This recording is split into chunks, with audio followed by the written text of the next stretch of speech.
you know, she got a... Humor artistry. Well, that's And a of course, yeah, combination of the two. yeah, that's right. So there's And hope then for there's everyone. We can development. all look out. And there are always tricks of the trade when it comes to developing the film as well, so. Filters and what have you. Mrs. Collins, Yes. Alex Haley says that you are so much more than Malcolm's sister. He said you were Malcolm's protector, his confidant. Tell me about your relationship with Malcolm, Agnes. That's hard to do. Yeah. Unless I'm quietly sitting somewhere concentrating. I was thinking about him last night. Malcolm was real. There wasn't one phony thing about him. He was just real. And when he got off that bus in Manson, Michigan, to come and stay with me, he wanted me to know he was real. He said, I'll never do anything to hurt you, Ella. Never. If I do anything to hurt you, you tell me, and then I get you a stick and you beat me. I mean it. He kept putting his hands in my face. Did you ever have to do that? Oh, no. No. I have been mad enough to do it. But he would make up for it. He would go out of his way to make up a wrongdoing that he thought he had done. A lot of times he'd think he'd done something that wasn't, in my book, bad. It was just firm. I wanted him to be firm. I wanted him to be a man, act like a man, talk like a man, grow like a man. He was little, you know, I got him. But he soon grew up to manhood. He was 7 years old when he came to live with you. Yes, he was a little fellow, skinny, I mean, his bones. And he grew up, and every day or so he'd come to warn me, I'm getting taller, I'm getting bigger. Look at my shoulders, look at my arms, muscles. Did you know, could you see in him then the man that he became? I saw more. Had he lived another 10 years, then the world would have seen it. Much, much more. I saw in him. After my father, what led me to concentrate on Malcolm, and the manner that I did, was my father's talking about him. Daddy would take him on the train. They go for a trip. Daddy was what they call a preacher. He was a preacher. They called him the Great Reverend Little. And he would take Malcolm with him. Well, Malcolm would come back and quote Daddy's speech, every word of it. And he said, Daddy was up there. You should have seen him, he said. You should have seen him clapping his hands, and all the women started shouting. It was cute. He said, I enjoyed it. And he started patting his hand to his little fellow. But Malcolm was the type of person you won't meet every day. Never. You would meet him possibly in a lifetime. Now, mind you, I have 7 brothers. And Malcolm had certain qualities that none of the rest of them have. What were those qualities? He wanted to be good. You see a person desire to do good, to do that which will please you, and warn you of anything that goes wrong, that you should think about that. If I dislike the person, I speak wide open. I don't like him. I don't like her. He said, now don't say that. You might need her today, tomorrow, and she might come to your rescue.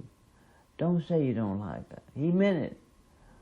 He would go overboard, go out and buy ice cream, something to lift my spirit, you know. Yeah.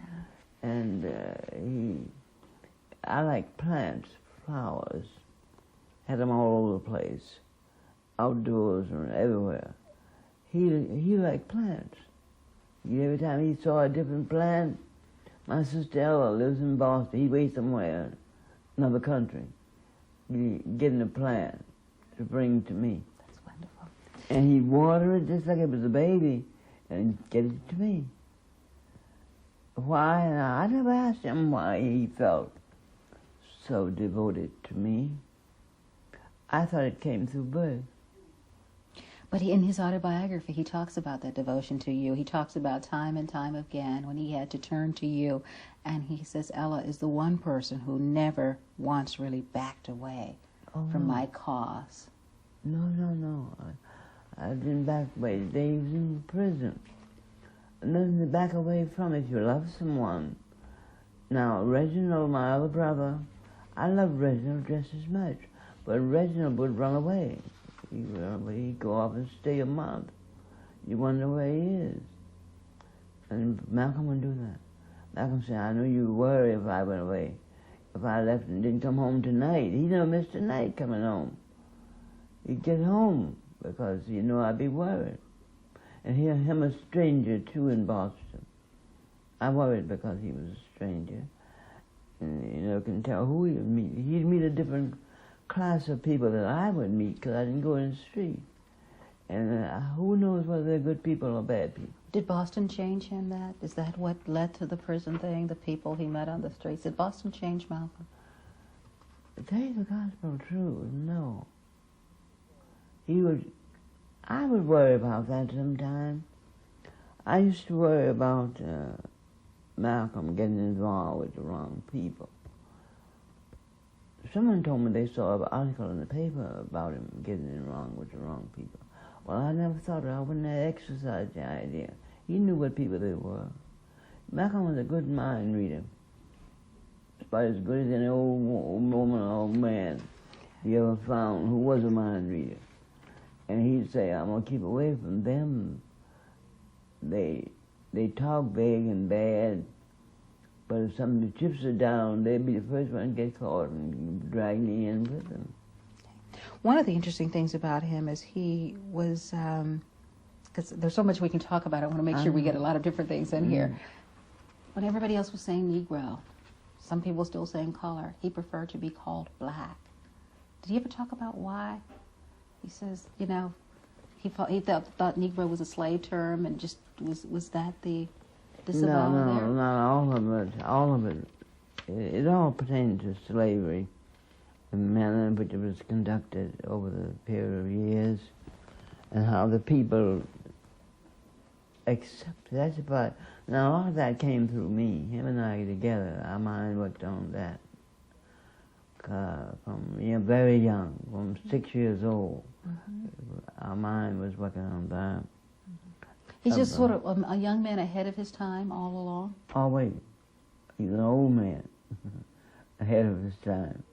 Oh, yeah, no doubt about it. His discussion, if you hear him sit down playing with sticks, I don't know what there's something to do with his games, sticks in a row, and he said, Ella, how come black people didn't wake up in all that time? Was there nobody to tell them? What were they afraid of? You're only going to die once, he said. Be one of those that go. And he managed to like that. As he talked about slavery. He talked about what? That's what he was saying when he was talking about slavery. Why didn't black people wake up? Yes. He don't blame nobody for us being slaves but us. He blamed us for being slaves. He knew we were caught up in a tide where the powers and the money would outspread us. But he knew we had a mind, and our mind could condition our weakness to strength if we used it enough.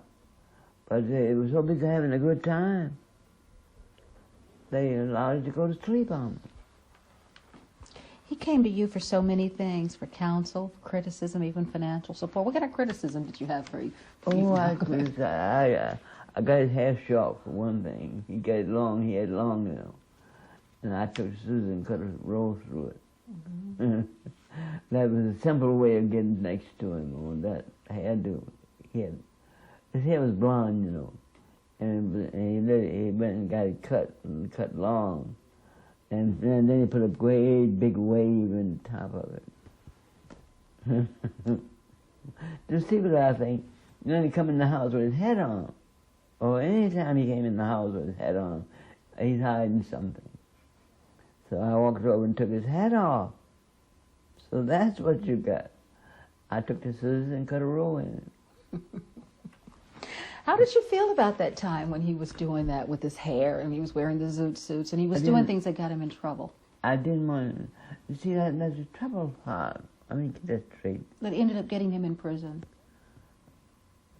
That didn't get him into prison. He knew that, and I knew that, but few of our people knew that.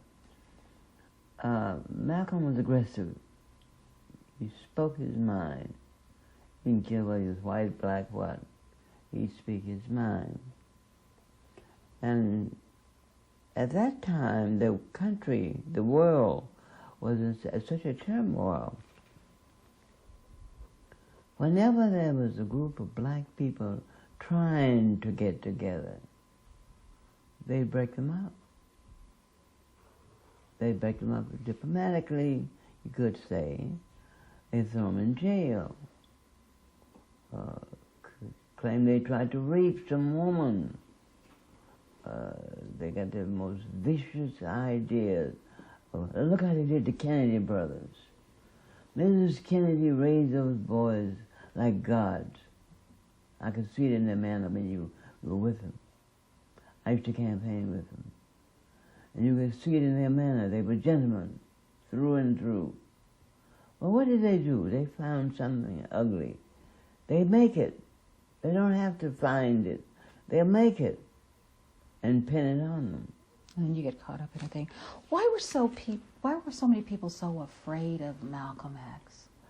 They knew he this little boy. Malcolm was walking around in a tuxedo. I had him at a wedding once.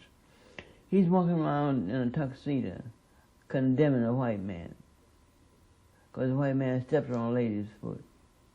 It was a white lady. He stepped on her foot, but Malcolm didn't like it. So he said, you were a man, you wouldn't have stepped on her foot and act like she was the one that's guilty. You walked on her foot. I'm standing right here. Had his hand in his pocket. I'm standing right here looking at you, and you stepped on her foot and didn't even say make an apology. He was mad. He went home mad. Yeah, that's the kind of person he was. But he was too little for what he knew, for his mind. He was much too small. Even when he was ready to go, he was ready to go that night when they killed him. When the white man knew that he was ready. He was ready. What do you mean he was ready to go the night he was killed? You have to be ready in spirit. You have to be ready in mind. You have to see the world for what it really is, not some makeshift movie. You've got to see the world and the people for what they really are. And you got to pen judgment on them. You got to know where to pen and who to pen it on. And Malcolm had reached this point. How would you like for the world to remember Malcolm as we see young kids walking around wearing the X on the hat and his pictures on the clothes? What do you want them to know about the man that they are commemorating in that way? Now, for me to answer that, I might mislead you. You know, you don't ask what you want them to know about Jesus. Of course, he's been on the scene a long time. But few people will say, what do you want to know about the man? They don't know nothing about him. What they read, they hear, and see, feel in their heart. That's the extent of Malcolm. Malcolm has not been seen yet. He's not been heard yet. Why do you think there's so much interest in him now among young people? Why do Because he's the man. He's the one that's coming. And you will know him as if you knew him in person.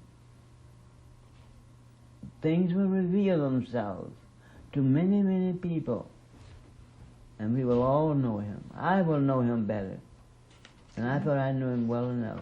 Okay. But when you see, you've heard about the kids wearing the caps with the X on it and the pictures and stuff like Globe that? called me about it. Boston Globe. Yeah. They called me about so many children. Why are so many children interested in Malcolm X now? Last week or so, it was just Malcolm X. Well, now he's going to the head of the class, he was trying to say. That's not enough You know, I'm not giving you enough there to help too much, but you add what you want to it. No, I just want to ask Malcolm you some didn't come questions. here and stayed for those few years What? to play. Why do you think he had to, you know, there were some obviously forces that felt he had to go. Who were those forces had to be killed, and why? I'm glad you asked me that. Just as they were wiping out the Kennedy sons and the other, my family, my whole family of men were killed, you know. Yes, including my father. Malcolm, somewhere in the Bible or somewhere you're going to read about Malcolm. He didn't come to play. He didn't come to... You know how Malcolm got married? He always wanted someone like me. Now, don't have to be white, because I don't know you, but I'm going to marry somebody, Mama, with Ella, just like you. You think you and Betty are alike? Mm-hmm. So, he went to New York on a speaking engagement. And he called me, he said, Mama, I met her. So I said, I'm not your mother. He said, I know, but if you meet this person, you will think she's your mother. Your mother and my mother. Really? I gotta see her. One of those things. So he came and brought her. The next day, here he comes. He kept winking and blinking and carrying on. How you like her? She's one. Oh, huh? She's all right. I want to discourage him more or less. I know I couldn't discourage him. But about a week later, they were married. That quick? Mm-hmm. He knew what he She wanted. didn't get a chance to even buy a new dress. She married an old dress and talks about it now. He knew what he wanted. She couldn't find a fly to light on because she was scared of him. She was timid around him. She grew to like him. After a while, she grew to love him. But at first, they didn't see eye to eye. But she tried. She was putting everything she had into it. And she did grow to love him. There was nobody like him. That's why she's still single now. There's no Mother Malcolm X. Not in this creation. Do you get along well with her? Do you guys Yes. keep in contact? Now, you have to know me in order to ask me that question. She was a child to me. Mm-hmm. I was doing everything in my power to help her. I didn't need her help, but she needed mine. And I went out of my way to help her. Malcolm knew it, Malcolm saw it, and he worked with me. Now, when they went to Mecca, I gave her fare to go to Mecca too. But she wouldn't go. She didn't want to follow those rules and be pinned down to being a Muslim. So she didn't go. She took her money and went to Baltimore. Why were you always so willing to give for his causes at every step of his life? What was it about him that made you want to back him at some point people say you're grown now, Mm-hmm. you're on your own. Well, I have a little different feeling. See, my grandfather raised me, and he had 17 grandchildren living in our house, and he felt father to all of them, and made his daughters, who were school teachers, he made them feel responsible for all of the children. 17 children is a lot of children, to be around, boys and girls, cutting wood, sawing wood, feeding horses, milking cows. You're busy as a beaver, all the time. And when Malcolm was assigned to me, my father picked Malcolm to be mine. He said that anything ever happened to me, I want Ella to raise Malcolm. That's long before he died, at least 6 months or more. But I felt responsible for Malcolm from the beginning as a sister. Then we went along further, and I became his mother, because he was so willing to obey me. He wouldn't pick up a rock and throw it for fear to bounce back and break the glass. I'll be mad. He knew. So that's about the size of it. He left the door too wide open. He wanted me to walk in and stay in. He'd come, I don't care what kind of weather they had, the train comes in Philadelphia. Come to Late. see you. And he was on that train. Okay, what kind of weather it was out there, he'd call and say, look like I'm on Mr. Strange.